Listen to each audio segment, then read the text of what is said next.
Okay, let's get started. Welcome everyone to our Banish Fears and Doubts webinar.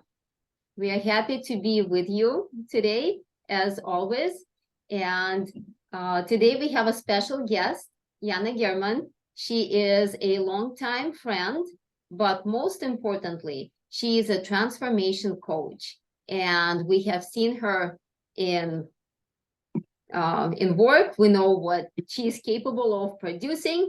So guys, you are in good hands. And of course, it's no pressure. Yes, no pressure at all, Yana. No.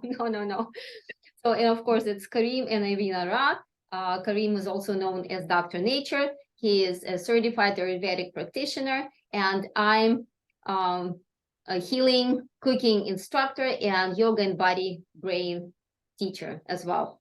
So, and today we will be talking about the nature of fears. How do they originate? We will discuss what aggravates these conditions. And from the standpoint of Ayurveda, yoga, deep transformation approaches, we will share our personal stories and of dealing with doubts and fears and a lot of other negative emotions and how we were able to overcome. Not fully, of course, because it's hardly ever possible, but substantially. How were we able to reduce those negative feelings substantially, right? So if you have any questions, feel free to drop them in the Q&A section anytime. We will address them at the end of the webinar. Please stay with us till the end because we will be sharing our personal stories towards the end, and then you will have a chance to win a free half-an-hour consultation with Yana and Dr. Nature. So there will be Irina, I'm sorry I'm interrupting. I have people right now telling me that the link is not working or they're having actually a hard time to log in. So they need to register for the webinar. When they access the link, they need to register for the webinar. Okay. Right. So I see that more and more people are joining us, which is great. So I hope that everybody can be here. Okay. More people. Okay, I think they're being successful. All right, so please don't wait till the end. Drop your questions in the Q&A section so you don't forget about them. And at the end, like I mentioned, two people will get lucky and they will win a half-an-hour free consultation with either Dr. Nature or Yana. Okay, so also wanted to mention that it has been our mutual wish to do a program or a class together with Yana for a long time, and now the timing very long time, and now the timing is finally right, and we are doing this webinar in addition to the Power of Discernment Masterclass, which will happen on May 21st, but we'll talk more about it later. So stay till the end. I mentioned that. All right, so let's get started. Fears and doubts are in our mind, right? And people are usually living either in the past, which means apathy or depression, or in the future, which means fear and doubts and restlessness. So let's see how we can tackle these fields, right? From the standpoint of yoga, Ayurveda, and deep transformation. And if you learn to overcome fears, your life will take on this completely different, new, unexpected, incredible quality. You will be elevated to a completely different level.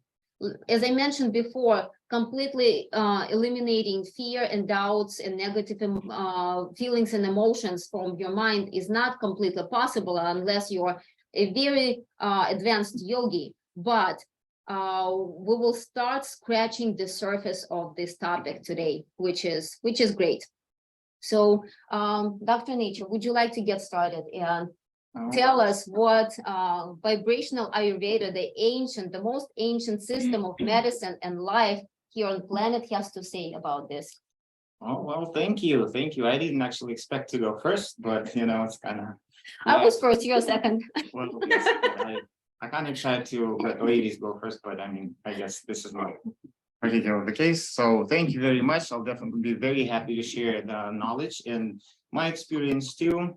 Talking about this topic, which is very important, just like fundamental topic of understanding your mission and what is actually what the obstacles that are in the way of your mission, and all the obstacles that arise basically arise out of fear, because mind projects that in a very mysterious way, which let's just dwell upon and let's discuss. So how's that fear originates?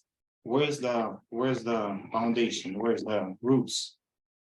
The roots being said, I will just give you the perspective just in one statement, so that then that statement will start developing the concept. So the roots are actually is when the soul is separated from the absolute and starts understanding itself as a separate entity, independent and self-sustainable. This is where the initial vibration, initial frequency that would develop into fear originates from. So let's see how it happens. In order to understand that process a little better, we probably have to view what the mind is made of. There are some departments of the mind, parts of the mind, and this is very important to view the system. So our mind is a vast field. It's actually dominant over the body. Mind is very vast, and it actually it lives in different time, but it has the connection to the body. When the body is very small and limited, it's like the physical foundation for the mind. Mind is very vast and stretchy. Mind consists of three main parts, and those are the conscious mind, which has two parts, and subconscious mind, which is like a vast field, which is not particular in your head. So the conscious mind has two expressions. The first was the operational mind, the lower mind, the mind that we think with, and that connects us to the outside world, that governs our sense organs, and actually introduces us to the world, or introduces the world to us. Through our operational mind, we feel and perceive the world. And then with the operational mind, we are able to form certain opinions and certain emotions. Those emotions in operational mind are usually short term and very extreme. So the second part of the mind, of the conscious mind, is the buddhi mind, and that is the universal mind. Universal mind is very active when the child is born, and this is why when we say the child has connection to the universe, it happens through the universal mind. The universal mind is more intuitive and operates on level of instincts. The universal mind has everything in its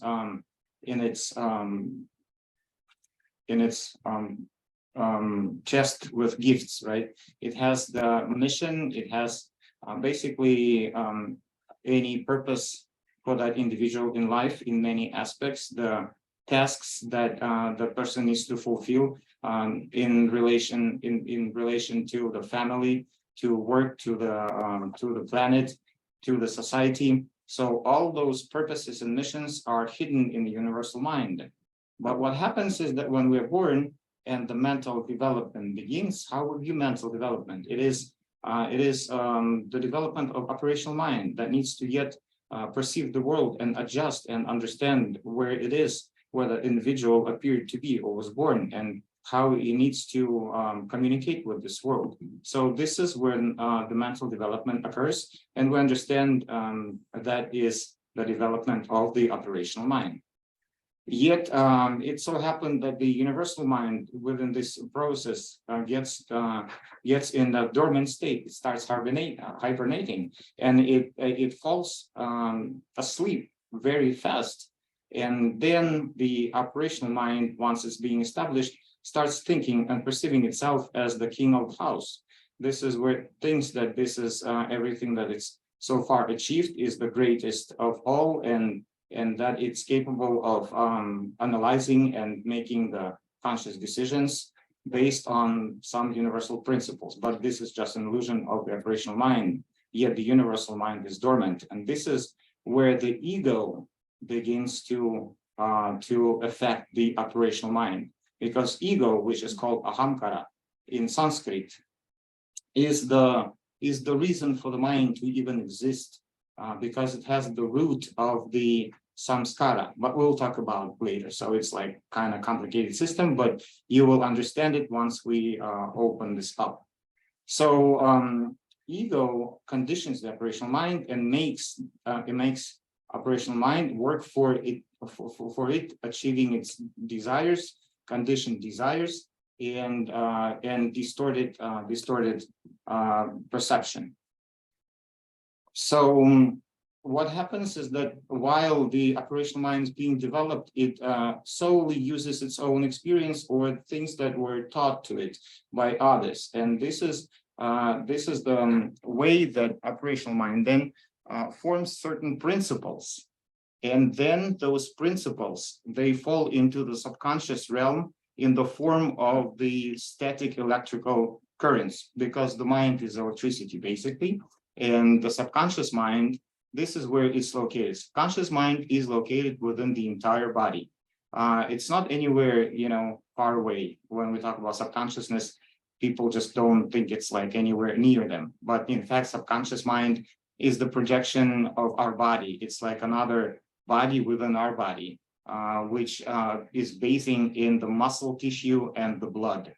And what happens is that once the operational mind perceives and forms the principle of certain situation, then it hides it in the subconscious mind in the form of the static vortex, electrical vortex, that can go and be located in a specific area in the subconscious realm that is projected through the energetic channels that are connected to this situation. For example, if the situation in child's life occurs due to his father, for example, his father is acting inappropriately and confuses the child, and the emotion that arises out of the situation is not finished, is not resolved, that emotion stays at that level. The conscious mind hides this emotion in subconscious realm in that form that I described before. And if the father produced the mind will hide it somewhere in the right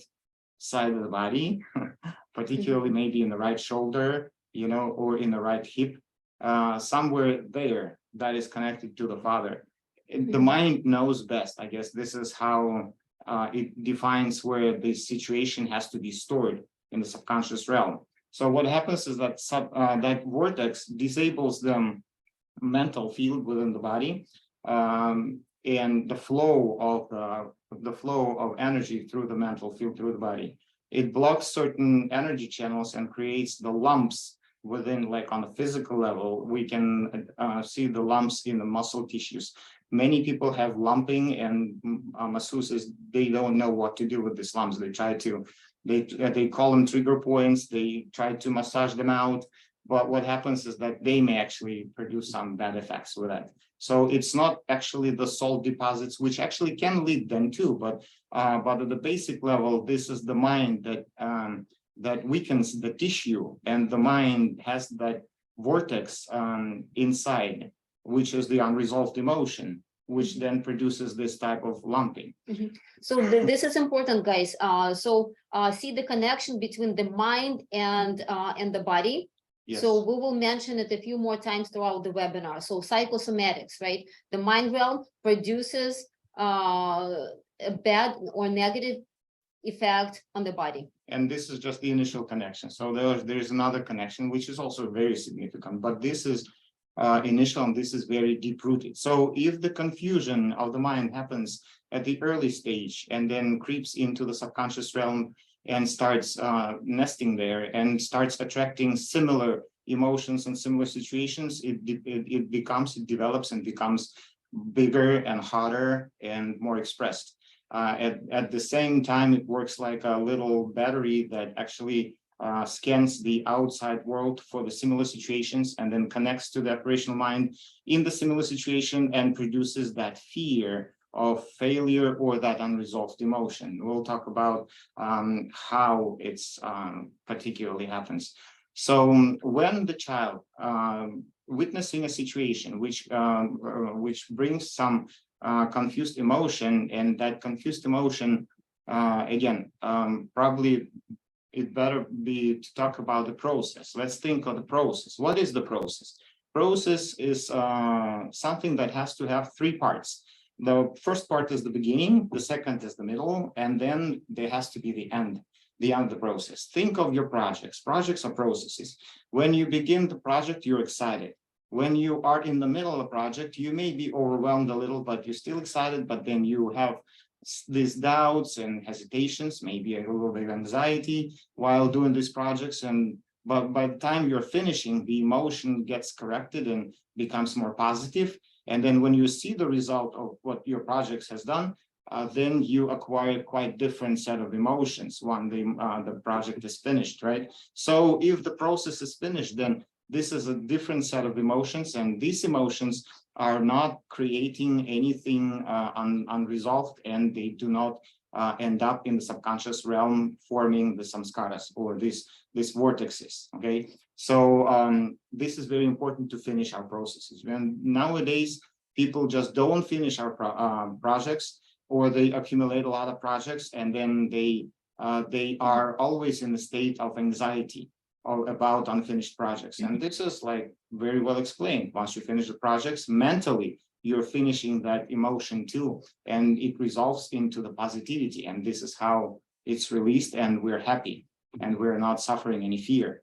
But if we're accumulating projects and not finishing them, in the mental realm, it's not the physical part that's not finished. It's inside of you. The emotion is not finished that is connected to this project.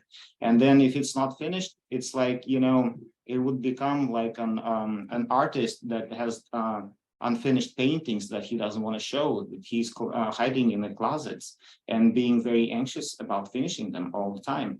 And this anxiety, worry, actually would produce the feeling that we call fear because of this unfinished emotion. When the fear comes acutely, this what happens is that the operational mind starts seeking for the similar experiences and similar situation where it has the experience of getting out of this situation with least harm and the most gain. But if the situation is a new one and the operational mind cannot find how to operate and how to deal with this situation, then it starts being very anxious and very quick, and starts like searching throughout the subconscious realm what is there that it has done that is similar, that it can help to resolve the situation, and it doesn't find anything. There is no such thing that can have the operational mind solve this. And what happens is that and the operational mind starts giving up. It actually, the intellectual capacity at that time is very reduced, and operational mind is giving up. It's yielding to the instinct, and the instinct is the sense of the universal mind. And if universal mind is in dormant state, then the instinct may not help, and the solution may not be found. And during this time, when the operational mind is stressing, it excites the sympathetic response in the body, which tenses the entire body, muscles, the vessels, the blood vessels. It blocks the flow of the bile, of the pancreatic juices. It blocks the intestine. It tenses the muscles of the abdomen and of the back. The tension is great. The tension even of the smooth muscles of the blood vessels. It excites this very destructive energy even within the heart that then sends the signals to our extremities, and extremities become cold. This is and all of this anxiety and worry of the operational mind not finding the way out, we are calling that fear. So this how fear, what the fear produces, the effect on the body. So I would like our participants to take a moment and think of a situation. Try to remember, when did you feel fear in your gut, for example, in your stomach? Did you have situations like that? Or did you feel fear manifested as tension in your shoulders or in your neck, for example, or in your head? If you have, can you please put a plus in the Q&A section? If you take a moment, guys, and we'll just, stay quiet for a minute. Think of any questions. If you have any, drop them in the Q&A section now, because this is important. And I want to say, not only if you have a question or if you feel something happening as one of us speaks, we are energy, consist of energy. So when we're talking, it is energy. So I want you to acknowledge that it's okay to feel things as they come up and write them down, because you'll be surprised if you're writing, you're sharing, there's more input, output, and that's exactly what we want. The energy flows in, flows out. So don't be shy to do that as well. Okay. Right. Oh, might. Okay, all right. Well, I can continue, but I mean, yeah, that's. So let's see if they have, Irina, are you checking? They have I questions? am checking. Maybe I have a suggestion. Let's close our eyes for about 30 seconds or so, and let's all feel the common energy field that has been generated thus far.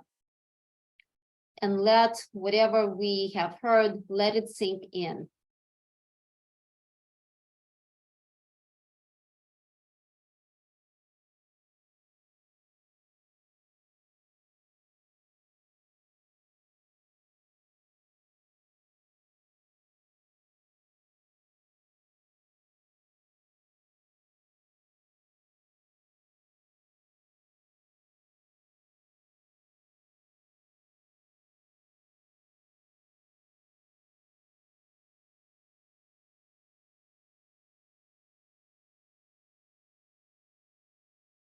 That's pretty strong, palpable energy. I don't know if you guys are sensitive enough. I can almost feel it. Okay, Yana, what do you have to say from the standpoint of deep transformation and pattern shifting expertise and all other healing modalities that you incorporate? No pressure. Okay, guys. No, so no. Thank you so much. I love hearing you speak. The depth and wealth of your wisdom is absolutely coming from innate intelligence, and I absolutely love it. So I always love being in your presence. Irina, of course, you too. Thank you. Thank you. Of course, you too. All right, guys. So I'm someone who not as educated as Karina is, but yet I'm someone who experienced things that he's talking about. And what I have realized is that there has to be one thing that has to motivate you, and that is desire to shift. That is one thing. Because if there's no desire to change, there cannot be any change. So we are energy. We feel energy. We surround ourselves with energy. We breathe it. We eat it. We are it. But we tend to forget that we are energy, because in the very, very, very nowadays material life world, it is very, very, very hard to be rooted and grounded. So the core of everything is we start feeling feelings, whether it's fear or the doubt or concern or anxiety, overwhelm, because there's too much of energy flow and we cannot understand the source of it. So the goal is to first pause, because our mind is always operating, working, and it's talking to us and we hear it. So if we close our eyes right now, I know I'm going to hear things talking to me. So will you. So how do we have that connection to the highest self, connection to who you are? And then you're going to say, who the hell am I? I'm the body. Are you the body? I'm a spirit. Are you a spirit? So I no, we don't have a lot of time right now because I think it's already 30 minutes and I want to make sure you guys can experience. So I know that's what we're going to go more and talk about it on May 25th. So you guys can really process it, integrate it, process it, feel it, experience, get the data. But I want to give you less data and more feelings right now of what it is. Because Kareem did a phenomenal job with the data. So I'm going to ask you, if you like, to close your eyes, but you don't have to. And just take 3 deep breaths in through the nose and out through the nose. And again, in through the nose and out through the nose. And again, on the last one, relax your body and just repeat after me. I am. I am. I am. And now repeat your first and last name that you are connecting to. That is your birth name. Or maybe it's a changed name that you feel very, very strong. Place your right hand over your heart gently, and your left hand over your solar plexus. And it's right above the belly button, below the chest, the diaphragm.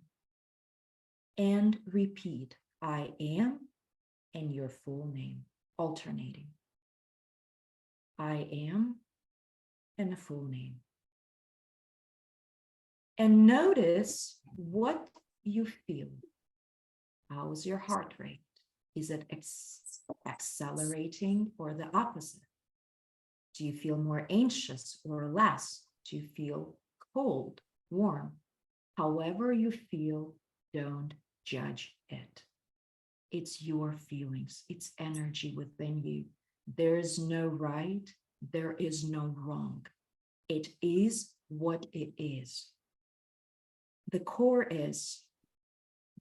of the basic is to acknowledge you as a light source of energy, present in this physical body, fully embodied all the experiences that God, higher self, divinity, infinite intelligence, whoever, whatever you believe is, put and created upon you from the moment of conception.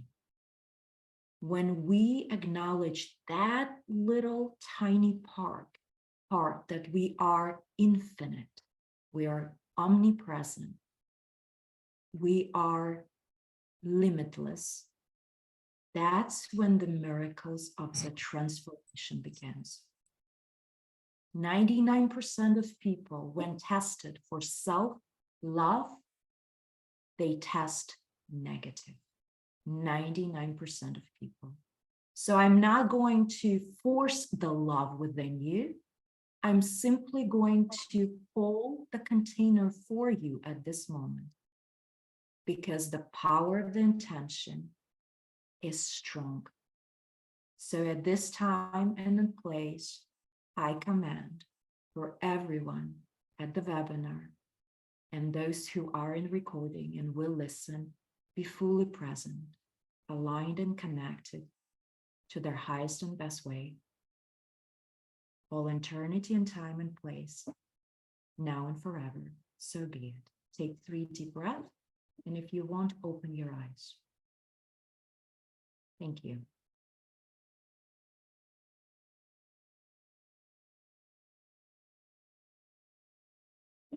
I want to address a lady or a man, anonymous, who's been saying that I feel fear and anxiety, and I cry often because I have a goal for my life and I'm afraid of not achieving and that I will let others down.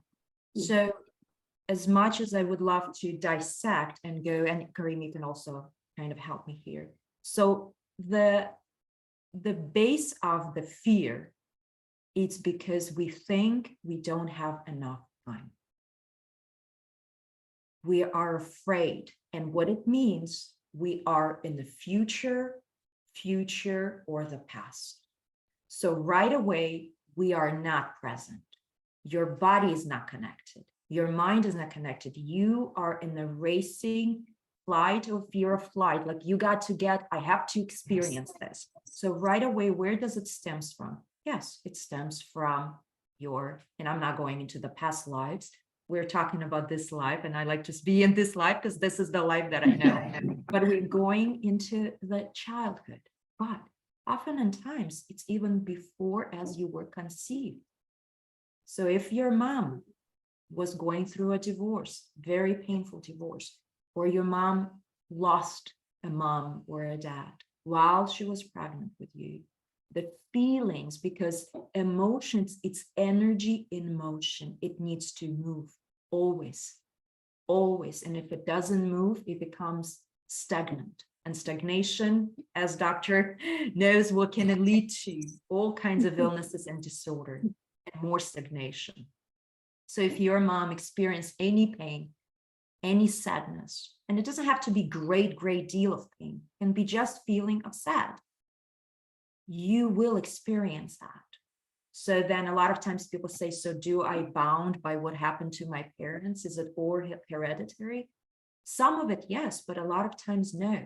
We have a free will. And the beauty of a free will is to say, I am willing to change. And that's the first thing. And I know for you guys, for you, Irina, too, for me, it was the deepest desire to live life differently than, let's say, the people or my parents were. I wanted to live different lifestyle. I wanted to feel differently. I wanted to be differently. And I wanted to experience life of the abundance of it all. Because abundance, it is not the monetary what we have, or the house what we have, or car what we have. It is truly freedom of being I am. Because it's infinite energy.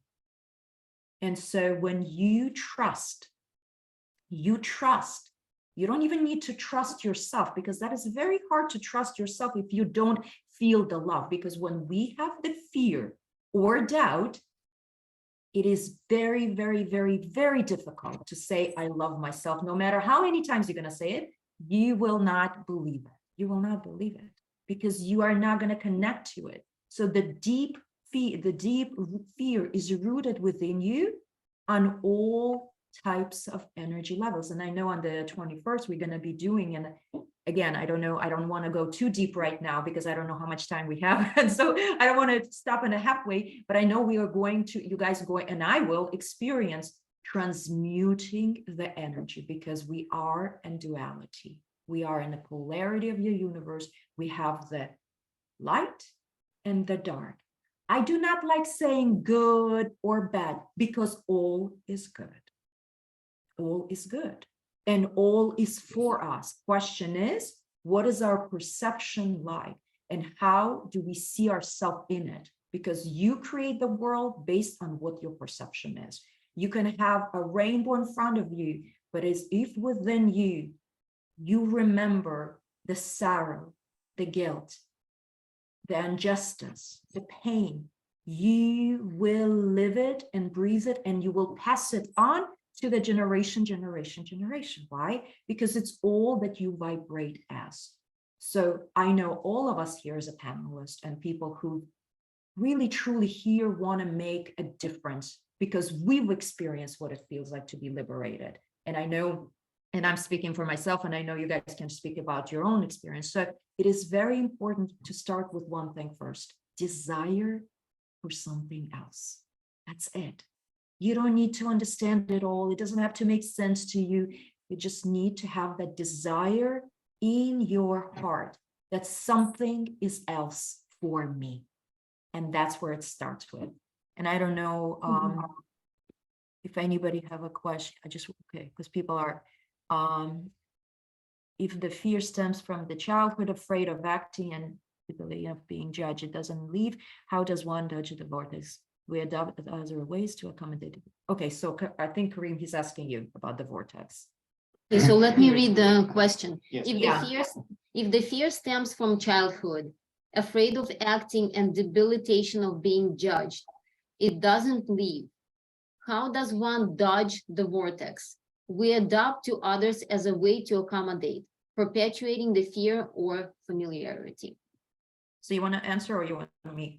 No, I can of course Sure. answer. Thank you. Wonderfully said. Thank you, Yana.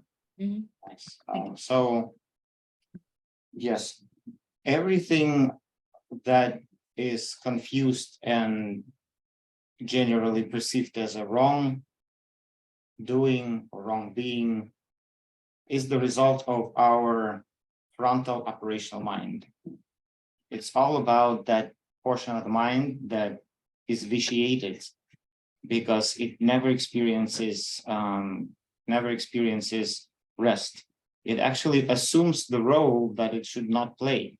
It assumes because we don't really in our day and age pay attention to the trends of how the mental development is happening in accordance between these two departments of the mind, the operational mind, which is also described in psychology. It's not just Oriental wisdom, but it is described in psychology, and between the universal mind that actually gets into dormant state, which then starts hiding real things from us, and the operational mind begins to feel that it is responsible for everything. It's responsible to cover.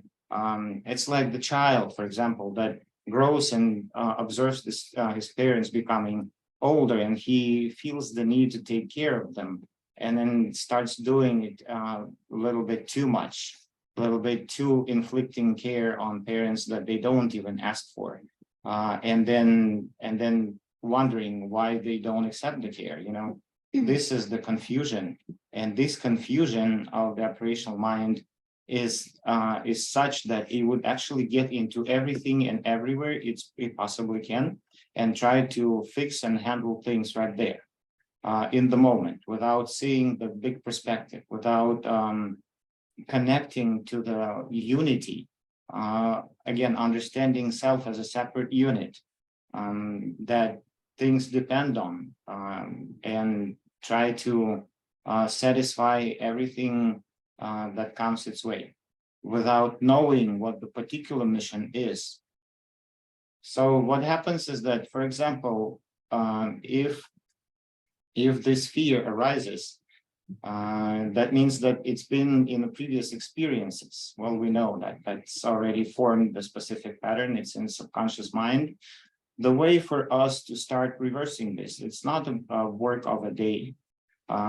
We need to begin training of our operational mind, pacifying and taming the operational mind, taking it to a calm and quiet space.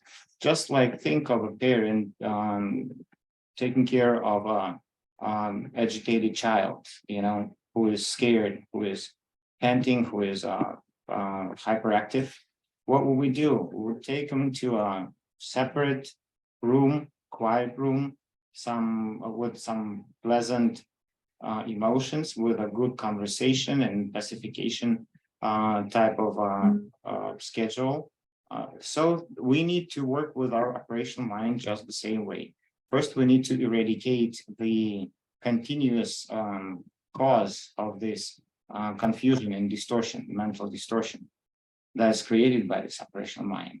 Once it's pacified, then we need to activate the Buddhi mind, awaken it. And once it's awakened, it sends different waves and frequencies of energy. And those frequencies, then they can untangle these knots of karma in the subconscious realm, basically. And there's like practices, wonderful practices, meditative practices that can awaken the Buddhi. They can actually ignite specific energy on the top of our head that is called chi, and pull the chi through the entire body, and that energy, and this is a practice too, and that energy acting as like a scanner throughout the body, looking for those areas that are holding those knots, and they are resolving them. So this probably be the way to untangle those knots in our subconscious realm. At least that would be the direct approach to do it. Thank you so much. And I would also like to add that, as we mentioned before, any types of fears, especially the fear of having a goal, knowing what your mission in life is, but being unable to accomplish it. That's the disconnection of the soul from the highest power, from the divine source, from the absolute, from God, whatever you call that higher something, right? So when we feel separated from the one wholeness, we start getting all those fears. And also it's a lack of resource. So maybe something, maybe it's the ancestral programs, maybe it runs in the family, which happens a lot.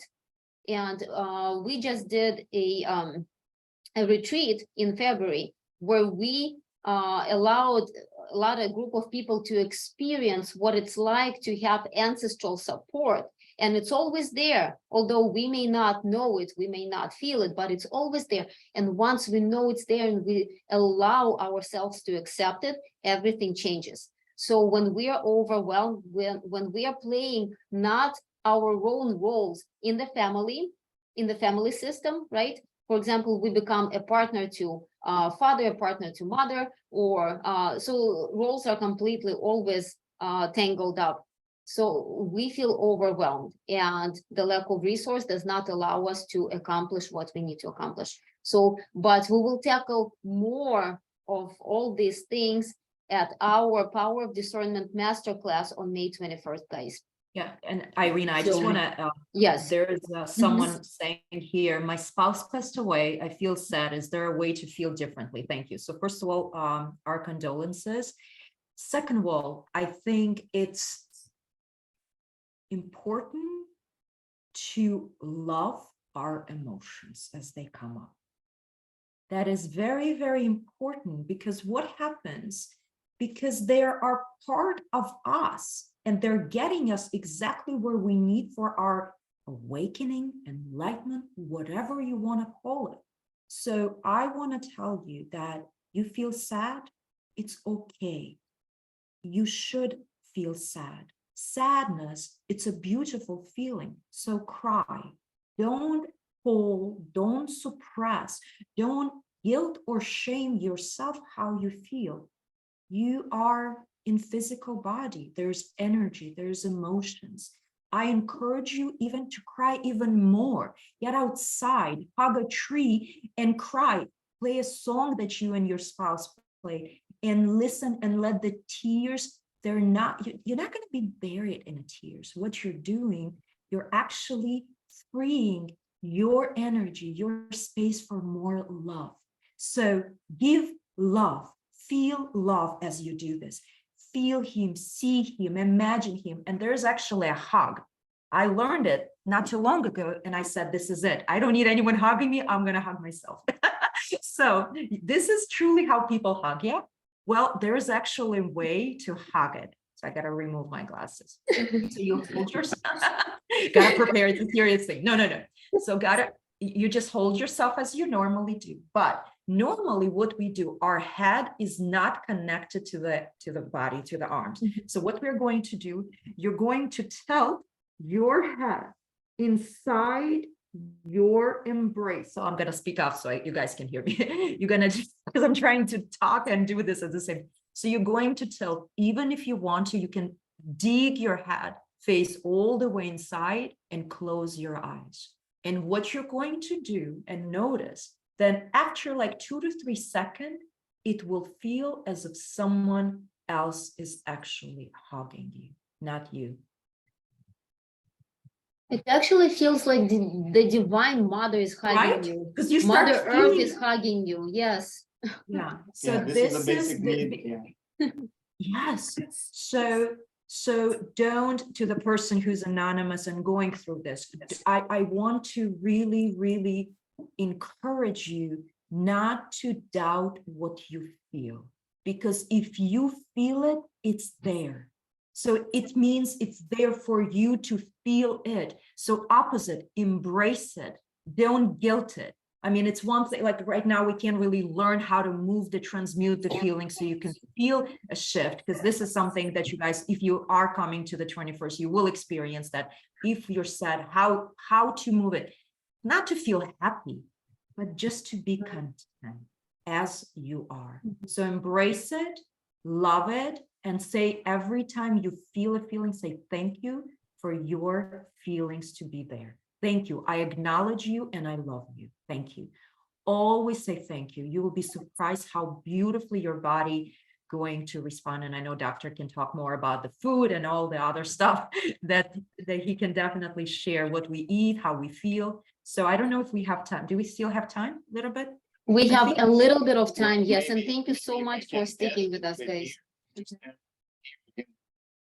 Said grieving, yes, just to additionally answer this question is grieving is a process again, so we need to focus on this. And grieving has beginning, middle, and the end. But in this process, we don't really know where it's gonna end. So we need to open up and allow this process to finish naturally on its own. So you probably just either in the beginning or in the middle. That means if you experience the sadness, that means the process is not yet finished.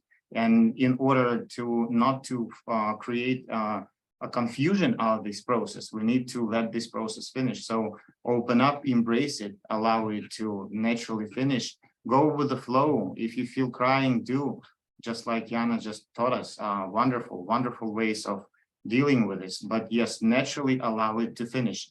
Wait, observe, let it finish. You will see how it's naturally being finished. It will finish. It will, on intuitive level, you will understand that the grieving process now being finished, and you will start experiencing different emotions, more positive ones. Yes. Yes, thank you all so much, Yana and Dr. Nature. So there are a few more things that we wanted to mention, and in the interest of time, I'll try to be as brief as possible. But those are very important topics, right? And what I'm going to mention, it will be instrumental in helping you start eradicating fears and doubts from your life. Because these are like very practical things. So what's often, let's start with physical exercise, right? Because we already talked about psychosomatics and how the mind realm is pervading our body and how it can impact us physically, right? And this is how a lot of physical illnesses take root. They stem from the negative emotions. So that's why physical exercise is very important, because, you know, as Yana mentioned so many times, everything is energy. We are energy. And if we're living a sedentary lifestyle, we are stagnating, right? Not just the physical toxins are stagnating inside of our bodies, but also there is stagnation of mental toxins. So what we need to do is we need to move our body. And movement is very different for everybody. So for example, if you are in the process, if you're going through depression and apathy and you're being lethargic, so maybe something more active would work for you. Running outside, for example, start very small. If you are experiencing a lot of aggression or fear and you are very restless, then nice yoga flow would be nice for you. And always breathing. Do not forget about breath, which is our most sacred, precious gift, is divine. Our breath. Yes, divine. It's, yes, divine gift to us. And knowing how to use breath can actually help you cope with stress, cope with fear, and cope with all kinds of negative emotions. And on May 21st, when we do our masterclass, Power of Discernment, we will teach you some of the breathing techniques, something that takes only minutes to help you calm yourself down and overcome a surge of fear, a surge of aggression, surge of negative emotion. So as Dr. Nature mentioned, a lot of fear accumulates in our back muscles, in our shoulders. So you know, even when you're just sitting down for a long time, try this move. Put your fingers on this part of your shoulder and just kind of press them down. Press it down. See, very simple. Now feel the difference. Just 15 seconds of this makes a huge difference, right? And it's so simple. You can go like that, or you know, you can go gently. I can even see better, more clearly now. Just 15 seconds, what a difference it makes. Also, there is a lot of stress that accumulates in our jawline. So keep the tongue, the tip of your tongue, press it upwards and behind your upper teeth, and kind of let the lower jaw hang a little. So without clenching your teeth. So this way you're allowing the energy flow, right? You're not clenching this energy and you're not keeping the stress here, okay? So, and you can also massage these points where the jaws connect, the upper jaw and the lower jaw. Also, just a few minutes a day makes a huge I'll fall difference. asleep, Irina. Hold on. Right, I'm right. so relaxed right now. Yes. Oh, it feels Yes. good. Feels really Yeah. good. Also, nature of Right. what we do, right? So, for example, I'll take an extreme example of somebody working at a slaughterhouse, right? Where, animals are being killed. And I'm sorry for this, graphic example. So the lives of those people will be completely poisoned with fears or with feelings of fear and aggression and all kinds of things. So, but if we take a more like an example that we are more used to, for example, I used to work for a great, amazing e-commerce company. It was absolutely wonderful, but one of the things it did, among many other things, it sold weapon accessories. So at some point, I realized I do not want to be associated with this, right? So think about, what you do in your life as a profession, as a hobby. So is it something that may be creating the kind of negative emotions that you would like to avoid? Yeah, maybe switch or change your Or profession. you're in a relationship with What is someone relationship? that which nowadays a lot of toxic and shame, self-shame, any kind of shame Mhm. is the lowest vibration on a vibration scale, the lowest. And I know in our life, we hear it all the time. We don't even realize how much of a self-shame we inflict upon ourselves, even more than someone. How about that expression, shame on you, right? Shame on, so exactly. we're so used to it. Oh, shame on you. Yes, without realizing what it actually does. Yeah. Yeah, just speaking generally, our language becomes so profane that things like we easily use things like hate left and right. I hate, people say that. I hate and this, I is hate that. And this is Exactly. the programming self, and just that's like negativity. People who Absolutely. say that at least once a day, they are, mentally set for the day. That way. That's all kids, exactly. that's all kids are saying, that's all teenagers are saying, right? Whenever I hear kids or teenagers speak, that's all I'm hearing. I hate this, I hate that. Oh my goodness, I never even pronounced this word. This is the first time in a very long time that I pronounced You're it. like, I gotta do this. And now I do this, Irene, so you feel better. So do this for like a whole month. No, but it's also, like you said, it's also so much of the programming, right, is embodied when your parent or a parent, I hear parent tells you can't this, you shouldn't do this. Why are you doing? No, you shouldn't. And the child should have. When we are born, we're pure beings. We to us, everything is possible. It's abundance at the being. So if you're talking about abundance, think of yourself as a tiny, tiny baby and how happy you were by the age. This is a perception of universal mind. Exactly. Everything. And you see this so much. So that's why we are feeling heaviness, stress, anxiety, deep depression, anxiousness, overwhelming, things happening, money loss, trying to survive, trying to do this so much. Again, we can't snap our fingers, even though I think we could if we could probably and do this, but it is a process, and it's a process starts with you acknowledging that, hey, this is my moment, this is my time. And once you discover that And those who are watching and listening, and I know some of you guys here that they know me and work with me, so I'm also speaking to you that you know how it is when you make a commitment, and it's all has to do start with me. I am. It doesn't matter what the world is. It starts with us. So Absolutely. Absolutely. Beautifully said. Yes. And think about all the information that we are inundated with, right? Day in and day out, all day long.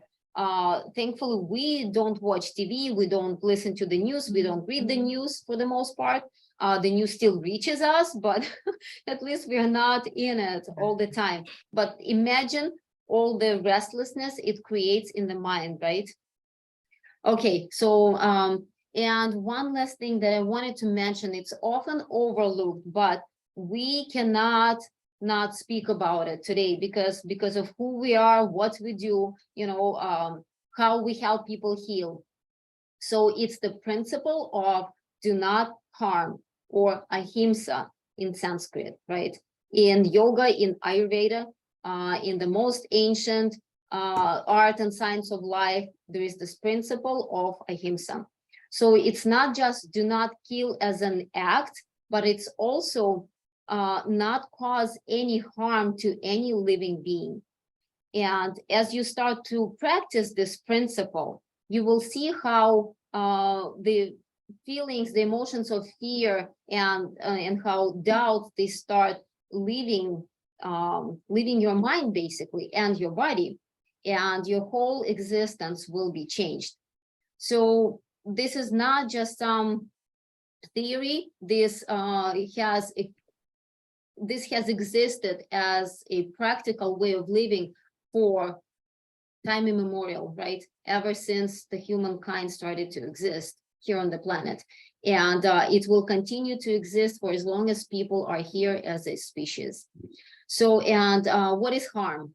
Harm happens on several levels. So it's when we cause somebody's existence to end, when we cause somebody's existence to be shortened, or when we significantly impair somebody's quality of existence, right? And of course, we cannot eliminate completely causing harm to other living beings, just because, you know, as we inhale air, we are inhaling lots of bacteria and whatnot.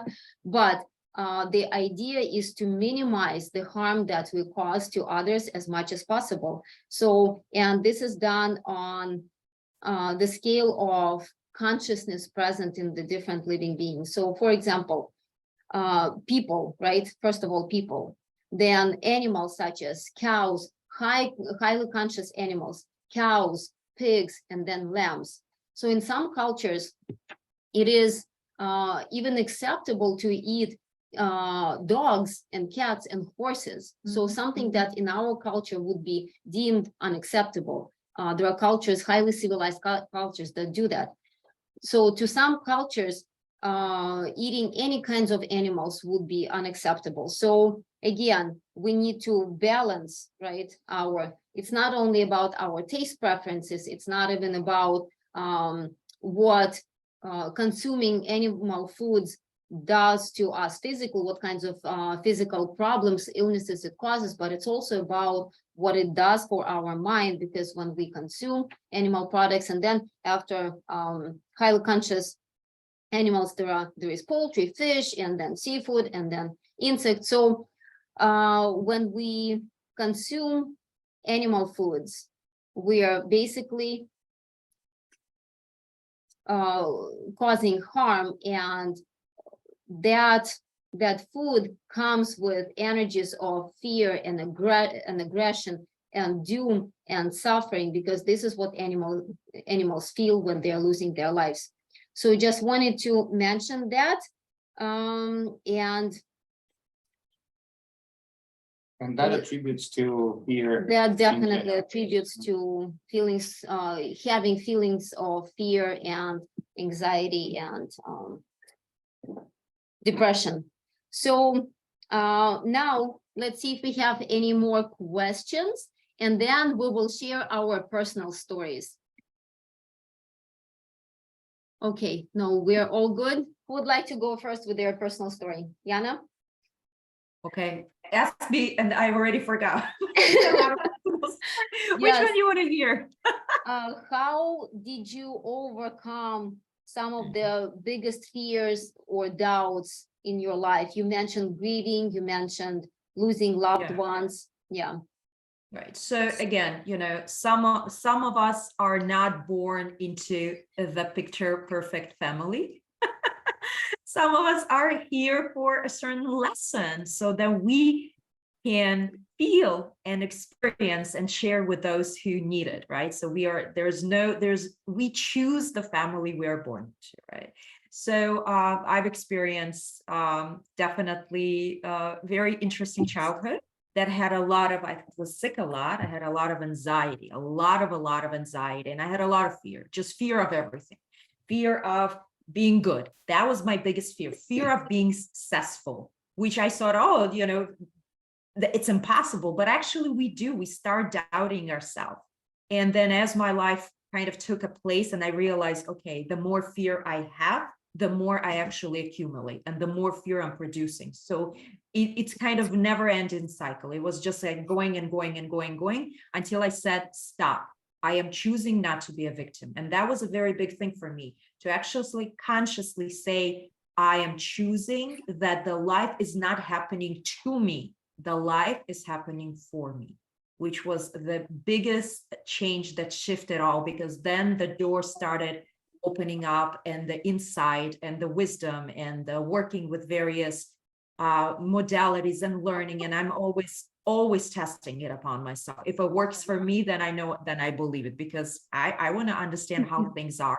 And I do want to say we are going to be student forever till the rest of our physical life here. So it's ongoing process, right? So what I know now, ask me in 2 years, it's going to be different information or it's going to accumulate. But I realized when I experienced grief, and I had a lot of grief, I've lost a lot of people in my life due to cancer. I recently lost my dad.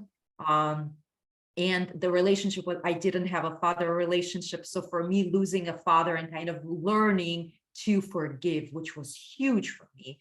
And the forgiveness is a very, very, very sacred energy itself. So because we forgive not them, we forgive ourselves. So that itself was eye-awakening and understanding, do I forgive myself for the pain that, let's say, someone did for me?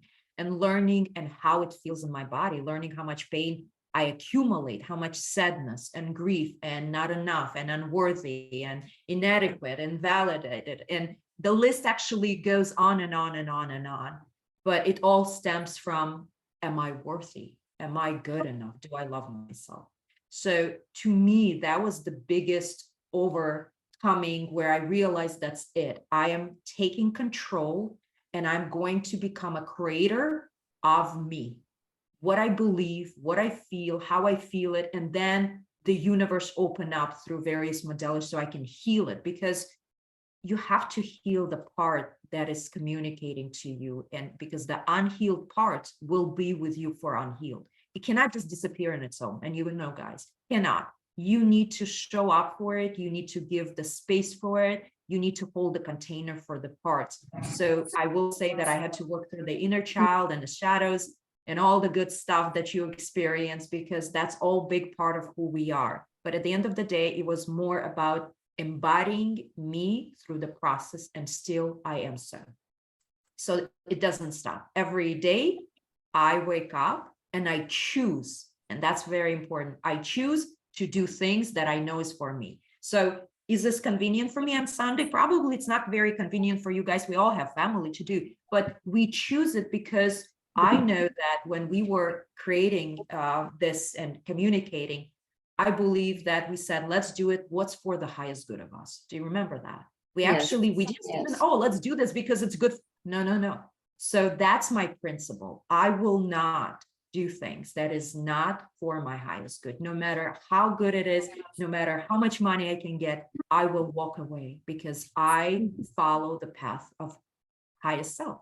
And so that's why I knew that the symbiosis and the energy, when we did decide it is for our highest good, things just began unfolding. So that's the principle that hopefully with God help and all of us putting together the emphasis, you all done experience on 21st. That's my wish.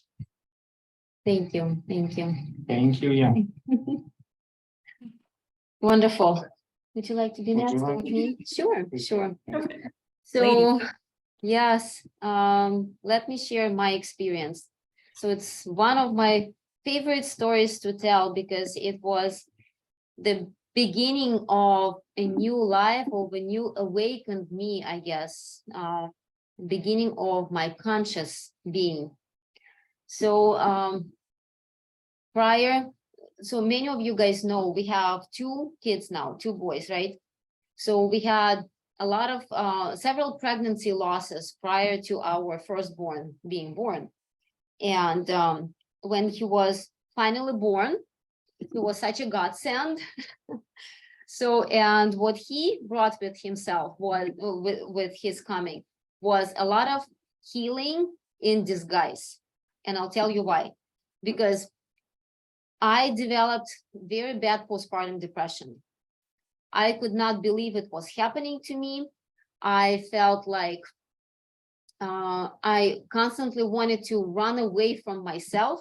No matter where I was trying to run, just be somewhere else. And as soon as I got to that somewhere else, I wanted to be somewhere else because I could never find myself anywhere I was. And I would wake up in the middle of the night, feeling constricted, like my throat would be constricted. I would not be able to breathe. I would run outside in my pajamas without being unable to breathe and just like, so, and my husband would run after me trying to calm me down. And I remember I went to see every possible doctor that I could see, and they all found different things, psychosomatics again, right? I had stomach ulcers, I had ovarian cysts, I had, oh my goodness, migraines, panic attacks. I just had so many different things. And all the doctors were able to recommend was antidepressants. I tried that for a little bit. I knew that wasn't my way. Somehow deep down, I knew it wasn't for me. So, and then what actually helped me was being in a state of constant prayer, asking, right? Higher power, God, universe, whatever, right? I was asking, please, please help me overcome these fears and these emotions. And I remember being at the same time, a friend of mine died from cancer, and she was fairly young. She was in her 40s. And that was like, I completely fell apart. I developed such a bad cancer phobia. I was so afraid of dying. Every time I felt a pain, like a little something anywhere in my body, I was like, cancer, cancer. And I would run to the doctor right away. And I remember looking at being afraid for everybody in my family. I thought everybody was dying. I remember looking at my baby lying in his crib. And to me, I saw that he was turning blue. And my husband is standing next to me. He's like, no, he's fine. I'm like, no, look, he's turning blue. So, yes, so it was a very, very difficult time in my life. And what helped me is, again, being in a constant state of prayer, then visualizations. So I was constantly visualizing myself being healthy, and I would write down. I actually, not too long ago, I found a big, thick notebook with my notes, God, please help me, or I'm healthy, I'm this and that. And I even assign dates to my goals. For example, I start feeling this way by such and such date. So I did all kinds of things, and it eventually helped me. And of course, doing affirmations, I'm healthy, I'm healthy, I'm healthy, I'm happy. And of course, the biggest part was eliminating animal products from my diet. So that was the biggest thing for me. As soon as I did that, the feelings of fear started to go away. So this is what I wanted to share with you guys, and hopefully you can resonate with this and you can find it helpful and you can apply some of these things in your own life. But then I would say the fear, maybe even more significant than that, came when we started the business. Yes, and the fear was associated with maybe more of the overwhelm of the things to do. How many things to do, these projects, they're piling up, and I'm not being able to go through them quickly enough. And this is how my mental activity was very was being disturbed in terms of allowing that anxiety to creep in and disturb my peace of mind. Which then I really reconsidered and took another approach and figured it all out. And now I also know that whatever I do, and even if I'm not on time, I'm doing the best that I can. I'm the best that I can. And if I'm not on time, there is a reason for it, and I accept it. So acceptance of while living conscious life, acceptance of things around you is a big part that helps you cope with fear, because whatever happens to us happens for the divine plan, and it's not in our power to get in, to try to correct this or try to change the course of these events. And this is yet in our mind that wants to do it, and yet it should not. And this we need to find peace with the current flow of events, observe them more than try to act on them. And then after having observed them significantly enough, we can do like real, like the movements and the actions very limited or rare actions, but pointed and effective, just like helping the events flow easily. Just like when you take a vacation and you go for a week or two somewhere in retreat and you come back, your mind is calm and stable, and you can have the judgment of the surrounding events at a better perspective than if you did the same while being stressed. So yeah. Another thing is that, I want to also add one more thing is that well, Ayurveda looks at things this way: the more complex the imbalance, the more subtle way for us to approach this imbalance should take. If we are dealing with this, and this is a pretty complex situation when the confusion of the mind is in the way of our, living normal life. This requires the most subtle approach, and the most subtle approach, again, just like Yana mentioned too, is being calm, being able to calm down, regulate your breath. Breath is most subtle expression, the expression of the most subtle energy. Breath goes through all our subtle bodies. It arises in the spiritual realm. It feeds our spiritual body. It feeds our mental body. It feeds our physical body. And breath happens in the present moment, always. If you want to be in the present, connect to your breath. And this is probably going to be my recommendation as of today's webinar, is to being able to, whenever you start feeling edgy, anxious, or yourself, always connect to your breath. Sit down and take 5-10 minutes to connect to your breath and begin observing it. Don't make your breath any specific pattern. It's not the breathing exercise, it's the mental exercise. And the mental exercise is to pacify your mind.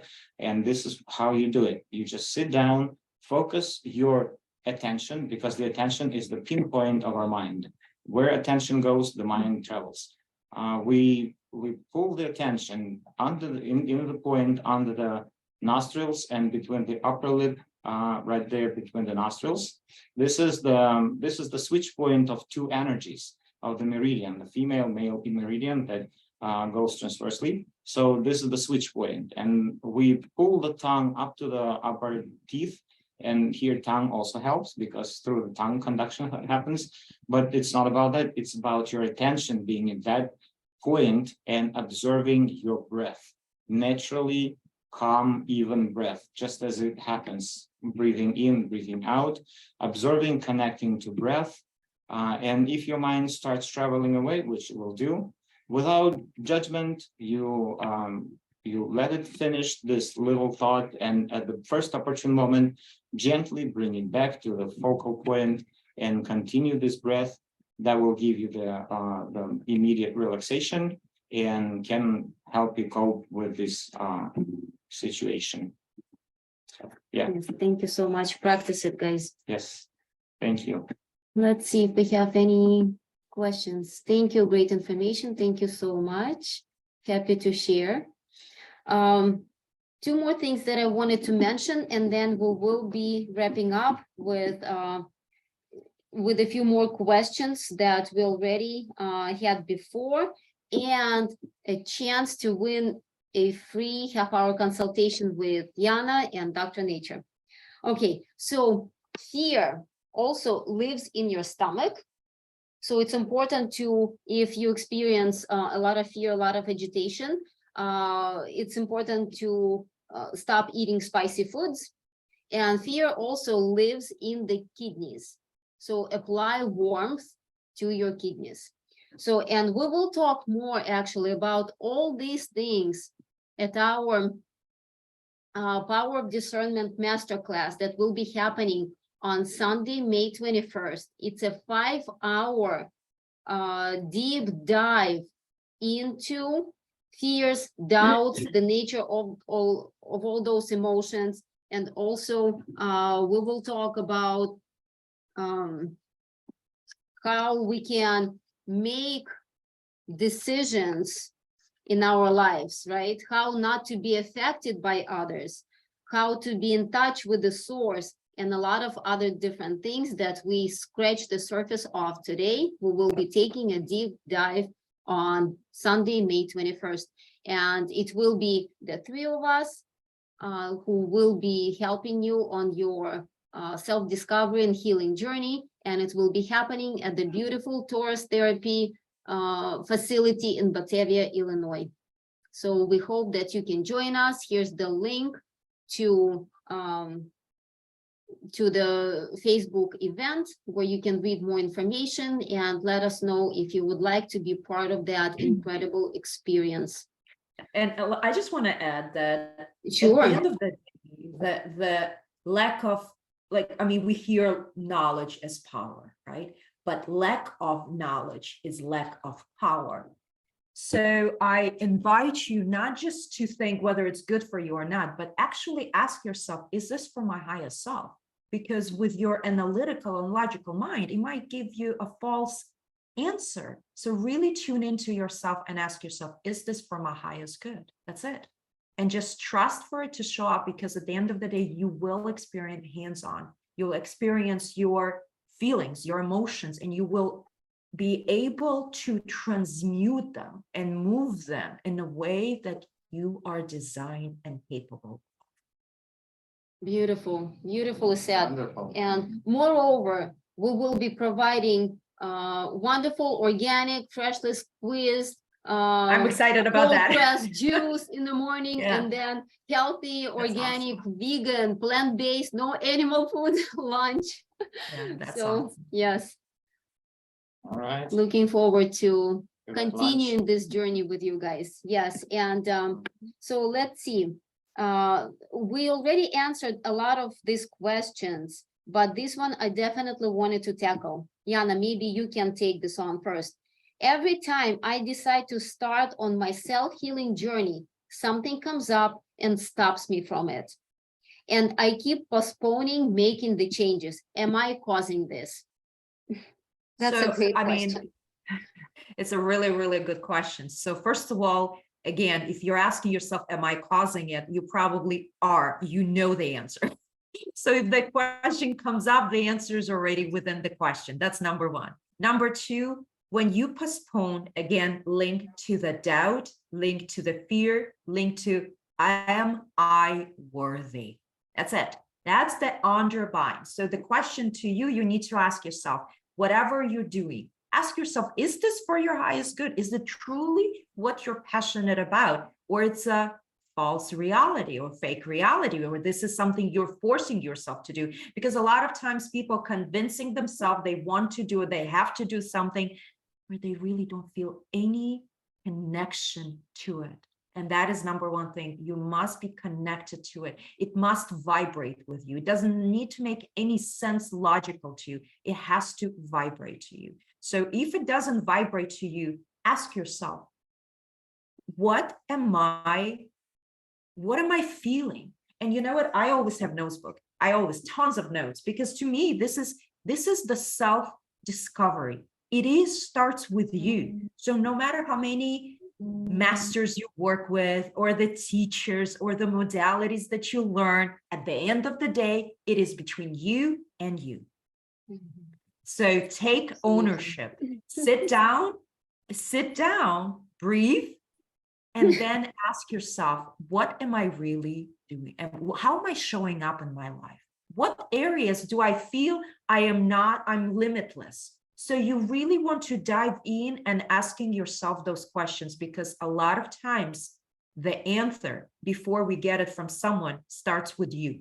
It always, like Karim said, like he knew that this is what has to happen, right? No matter, like, it had to take the surgery or this situation for you to say, something gotta give, something gotta change. Irene, I had to you running outside, half naked, in the snow, Right. whatever you are, with anxiety, something had to change. That's, you said, okay, no more of that pattern. It's not vibrating for me any longer or anymore. And that's the first thing. And then be gentle, because this is so important. Don't shame you. Even if it starts with you and within you, don't shame, don't guilt yourself. Don't create unnecessary negativity just because you are assuming you're not where you are. You're exactly where you need to be. And it's a process. I love that. Wonderful, wonderful. Just like Japanese say, explore your fear and you will become powerful. Love that. There we go. There we go. I didn't know that. I love that. I'm gonna bring this up one more Oh, time, because we have questions about this. So guys, please make a screenshot, or if you're using your laptop, take a picture with your phone. Go on our Facebook page, Purple Sprout Conscious Organics on Facebook. So yes, so that's the information. One more time, I'll give it 5 more seconds. 5, 4, 3, 2, 1. Okay. All right. And one last question, because it's really, really important. My son is a grown man, but I have been afraid for him his whole life. How do I let go of the fear? So this really resonates with me, because as a mom, and when I was going through the hard time in my life, I was so afraid, so scared for my kids' lives all the time, that it was difficult for me to breathe. And I know that my mom is just now starting to let go of the fear for her son, who is in his 30s now. So what's important to understand is that kids are not from us, they are through us, right? They belong to the whole family system, and they come from the one wholeness. So of course, this requires time to sink in. It will require a lot more work, but it's just to plant the seed in the soil. And also, when we are worried, we are transmitting all these vibrations to our children. So instead of being successful, instead of being healthy and vibrant and happy, they have to live our fears, they have to live our doubts, they have to live our agitation. So moms, whoever, if we have moms here listening to us, and I know a lot more people will listen to this webinar when we post it on YouTube. So moms, please remember this. Parents, especially moms, they have great power when it comes to the well-being of their children. So whatever we're projecting to the kids, this is what they will be getting. Okay, so I think that's all as far as the questions. We answered everything. Let's see if we have any more questions here in the Q&A. You guys are excellent and amazing. Thank you so much. Thank you. You are excellent and amazing, because this is your energies that make this possible. And thank you all. Yes, thank you. Good work. Good work. Excellent. Thank you, guys. Thank you, team. Beautiful Thank you, Sunday. everybody. Yes. Hope to see you. Workshop. Yes, at the master class on the 21st. And in the meantime, please feel free to reach out to us. Facebook, Instagram, email, info@purplesprout.com. Yana, what is yours? YanaGerman.com, and yeah, it's the easiest thing. Okay. And I'm on Facebook as well. I have Okay. a group called Soul Divers, which you guys, it's a private group. Anyone wants to and interested, you can just join or ask to be joined. To join, yes. Ask to be Okay. joined. Okay, we have a few more. Thank you so much. Great knowledge. Thank you. Thank you, guys. Okay. Thank you all. Thank you for being with us, and much love and gratitude, and have a beautiful, blessed day. Thank you. Thank you. Thank you. Bye, guys. Bye.